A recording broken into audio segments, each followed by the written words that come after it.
Hello दोस्तों, youth success Prayagraj में आपका स्वागत है। दोस्तों, जैसे मैंने कहा था कि आज से हम चार्टर पढ़ेंगे। चार्टर में दोस्तों जो है देखेंगे कि कितने चार्टर आए हैं, और चार्टरों को पढ़ने से पहले हम देखते हैं कि इसकी पृष्ठभूमि थी, कैसे चार्टर कहाँ से कैसे आए हैं। तो सन 1600 में ब्रिटिश ईस्ट इंडिया की कंपनी की गठन हुआ था, और 1600 में ही भारत में वो व्यापार करने के लिए जब उस समय गठन हुआ था, तो उस समय ब्रिटिश में महारानी एलिजाबेथ थी, महारानी एलिजाबेथ प्रथम।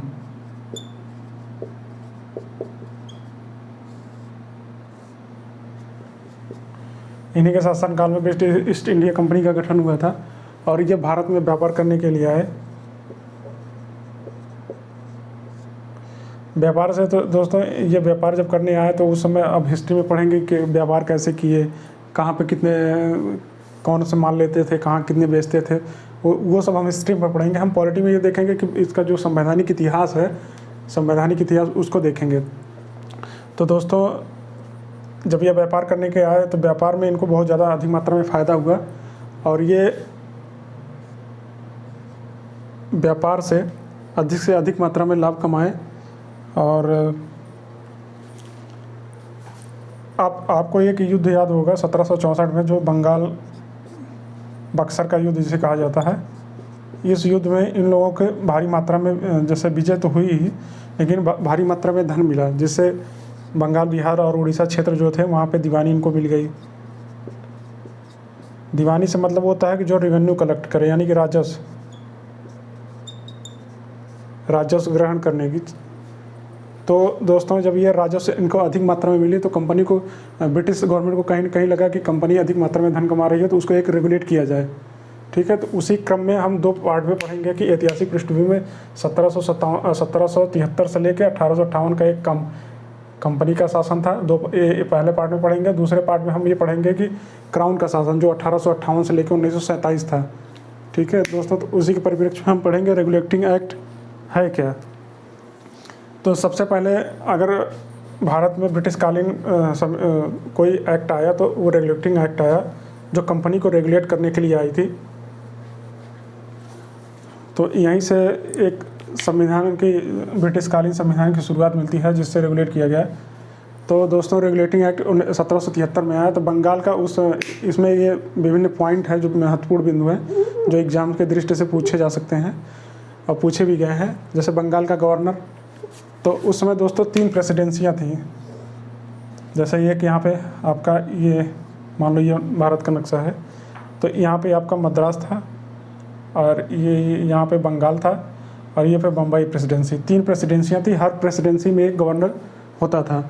उस समय बंगाल जैसे जो गवर्नर होते थे उनके को गवर्नर कहा जाता, लेकिन 1773 के रेगुलेटिंग एक्ट में एक पद और जोड़ दिया, जिसे जनरल पद जोड़ दिया, यानी कि जो बंगाल का गवर्नर होगा वो गवर्नर जनरल होगा। ठीक है दोस्तों, तो उसका जो है पहला वारेन हेस्टिंग्स था, यानी कि बंगाल का गवर्नर जनरल जो था वारेन हेस्टिंग्स था, जिसका कार्यकाल 1772 से 1785 तक था, यानी कि 8 5 13 साल। मुझे लगता है कि सबसे ज़्यादा इसी का कार्यकाल था पूरे ब्रिटिश कालीन जितने भी गवर्नर जनरल आए थे। तो दोस्तों आगे बढ़ते हैं। इस गवर्नर जनरल के लिए कार्यकारी परिषद का गठन किया था, जो इसकी सहायता करता था, जो 4 सदस्यीय था। ठीक है, इसमें 4 सदस्य होते थे। एक कार्यकारी परिषद जो काउंसिल बोला जाता था। इस काउंसिल का काम यही था कि गवर्नर जनरल को सलाह देना, और उससे संबंधित जो भी निर्णय था उसमें गवर्नर जनरल भी शामिल था। ठीक है दोस्तों, तो उस समय जो है मद्रास और बम्बई गवर्नर जनरल जो होते थे अपने अपने प्रेसिडेंसी में, उनको बंगाल के गवर्नर जनरल के अधीन कर दिया गया है। यानी कि जो बंगाल का गवर्नर जनरल था उसके अधीन मद्रास और बम्बई प्रेसिडेंसी के गवर्नर आ गए। इसका मतलब यही था कि जो मद्रास और बम्बई गवर्नर अगर कुछ डिसीजन लेते हैं, तो वो बिना इनके डिसीजन के फाइनल सबमिट नहीं होता था। और आगे देखते हैं, एक निदेशक मंडल का कोर्ट ऑफ डायरेक्टर की गठन किया गया था, जिसका काम था यही था कि जो ब्रिटिश गवर्नमेंट थी वो निदेशक मंडल के तहत, यानी कि इसे बोर्ड ऑफ डायरेक्टर कहा जाता था, इसके थ्रू वो कंपनी पे नियंत्रण करती थी। यानी कि ये उसके बारे में, कंपनी के बारे में या भारत के क्षेत्र के बारे में ब्रिटिश गवर्नमेंट को जानकारी देती थी, यानी सूचना देती थी। और दोस्तों उस समय काफ़ी मात्रा में जब इनके पास धन आने लगा, कंपनी के जितने भी कर्मचारी थे तो वो अधिक मात्रा में रिश्वतखोरी सब लेने लगे और जो है निजी व्यापार करने लगे। तो उसी के परिप्रेक्ष्य में निजी व्यापार और उपहार का प्रतिबंध किया गया, यानी कि वो अब निजी व्यापार नहीं कर सकते थे। कभी कभी क्वेश्चन में बन जाता है कि निजी व्यापार और उपहार किस एक्ट के तहत बैन लगाया गया। और 1774 में उसी के परिप्रेक्ष्य में एक सुप्रीम कोर्ट का गठन किया गया जो 4 सदस्यीय था। इसके जो है मुख्य न्यायाधीश सर एलिजा एम्पे थे। Sir Elijah Aamby.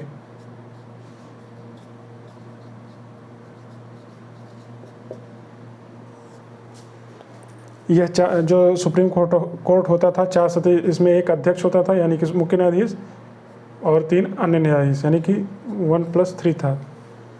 तो दोस्तों ये रेगुलेटिंग एक्ट 1773 था। अब इसके आगे हम पढ़ेंगे 1781 का एक रेगुलेटिंग एक्ट 1781 का एक्ट आया है जिसे अमेंडमेंट एक्ट कहा जाता है।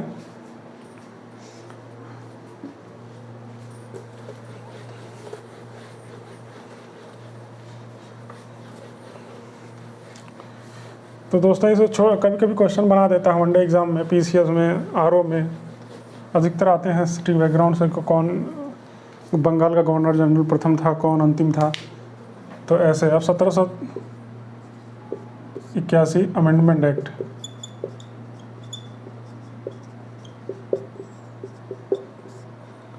इसके महत्वपूर्ण बिंदुओं को देख लेते हैं दोस्तों।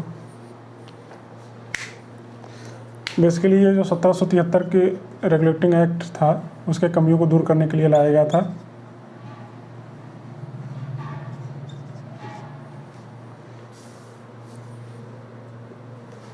इसमें कुछ ज़्यादा नहीं, जो सुप्रीम कोर्ट था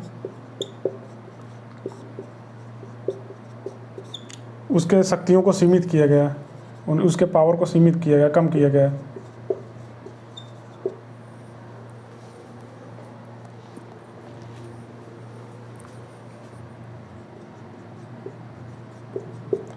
जैसे जो सुप्रीम कोर्ट था ये गवर्नर जनरल की काउंसिल थी, यानी कि कार्यकारी परिषद थी।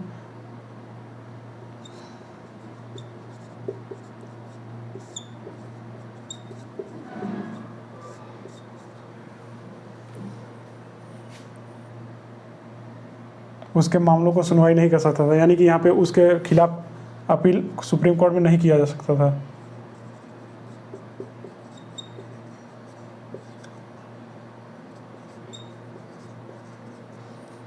और दूसरा, जो समय कर्मचारी थे, कंपनी के कर्मचारी, वो अपने पद पर रहते अगर कोई विवादित कार्य करते थे, कंपनी कर्मचारी, उनके खिलाफ भी सुप्रीम कोर्ट में अपील नहीं की जा सकती थी। और तीसरा, ये जो सुप्रीम कोर्ट था ये कलकत्ता के जितने भी निवासी थे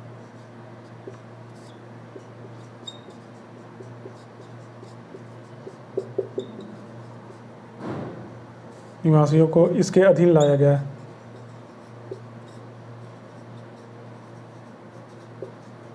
इसमें अगर हिंदू से संबंधित है, अगर धर्म से संबंधित कोई विवाद आता है तो उसे जो हिंदू धर्म का ज्ञाता है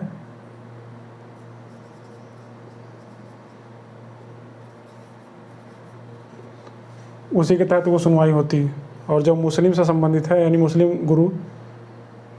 वो जो है मुस्लिम की सुनवाई करता है, यानी कि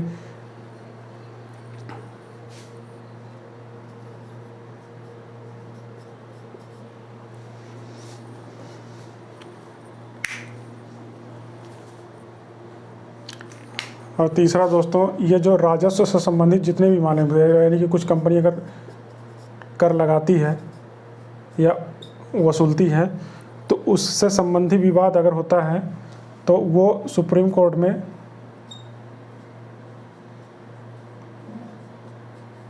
मामले नहीं जाएंगे। और चौथा दोस्तों, अगर कोई प्रांत से संबंधित कोई मामला है, जैसे उसमें प्रांतों का गठन, कुछ प्रांत थे ना, प्रांतों का जो गठन था, प्रांत से संबंधित जो मामले थे वो सीधे सुप्रीम कोर्ट नहीं जाएंगे, वो जो है गवर्नर जनरल के काउंसिल में अपील होगा।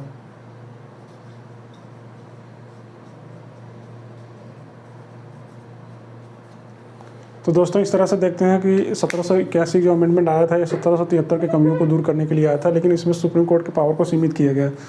तो ये कार्यकारी परिषद जो कार्यकारी परिषद गवर्नर जनरल की जो कार्यकारी परिषद थी या काउंसिल थी, उसके खिलाफ अपील नहीं किया जा सकता था सुप्रीम कोर्ट में।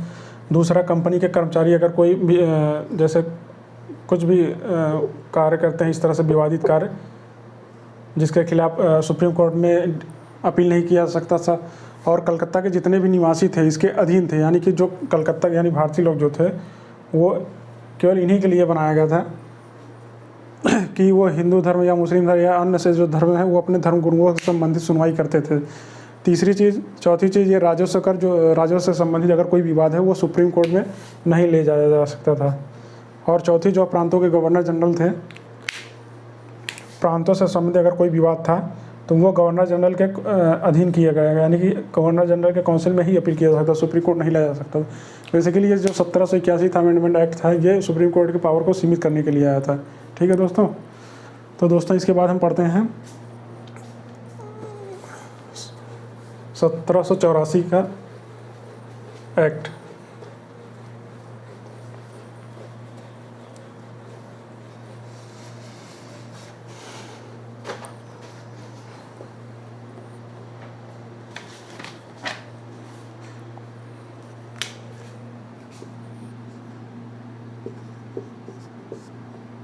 सत्रह सौ चौरासी का पिट्स इंडिया एक्ट।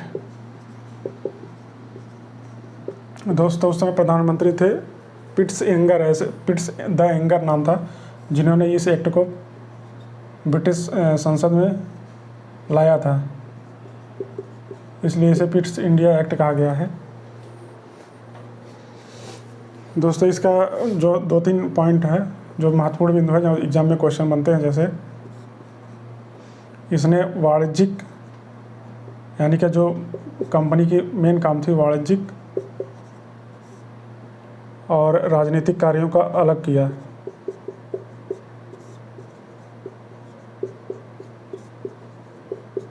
यानी कि जो कंपनी पहले व्यापार करती थी अब वो राजनीतिक दोनों कार्यों का अलगाव किया गया, जिसके लिए वाणिज्यिक कंपनी के लिए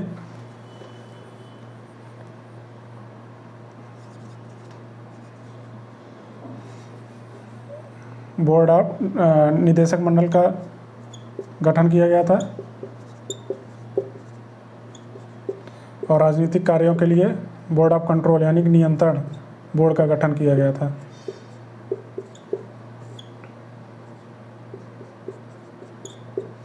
यानी कि जो व्यापार से संबंधित काम थे वो निदेशक मंडल देखता था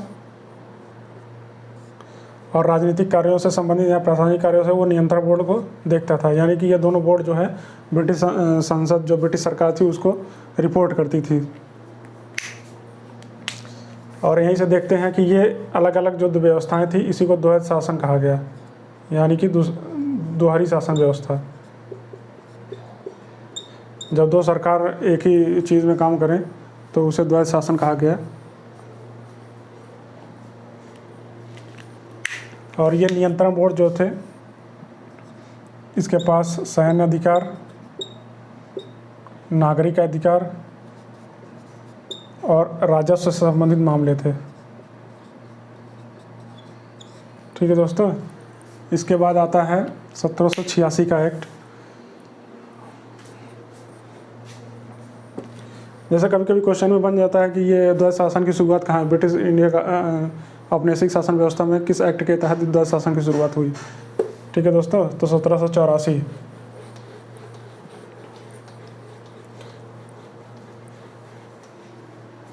इसके बाद पढ़ेंगे 1786 का एक्ट।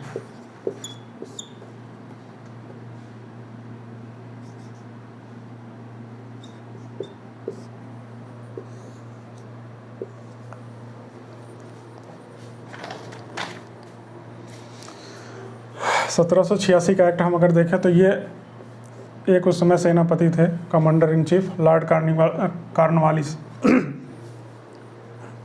इनके लिए 2 कार्य के लिए आया कि अब जो गवर्नर जनरल होगा उसे सेनापति का पद भी दिया जाएगा, यानी कि कमांडर इन चीफ। और दूसरा, कुछ विशेष मामलों में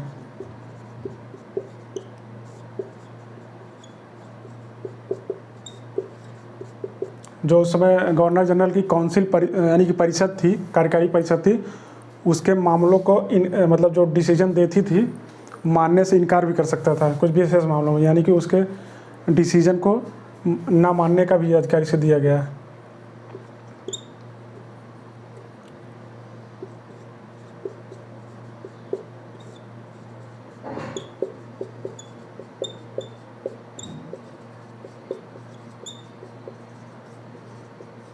यानी कि अब जो गवर्नर जनरल होगा उसे सेनापति भी कहा जाएगा, यानी कमांडर इन चीफ, और जो कार्यकारी परिषद थी उस समय उसके डिसीजनों को ना मानने का अधिकार, यानी कि एक प्रकार से वीटो मिल गया इसे। तो 1786 के एक्ट में बस इतना ही था दोस्तों। अब इसके बाद देखते हैं, ठीक है दोस्तों, इसके बाद जो है अगली वीडियो में देखते हैं कि बाकी जितने भी एक्ट हैं उसको देखेंगे। छोटा वीडियो बड़ा हो जाता है। ठीक है दोस्तों, यूथ सक्सेस प्रयागराज का चैनल सब्सक्राइब कीजिए और शेयर कीजिए, कमेंट कीजिए। ठीक है दोस्तों।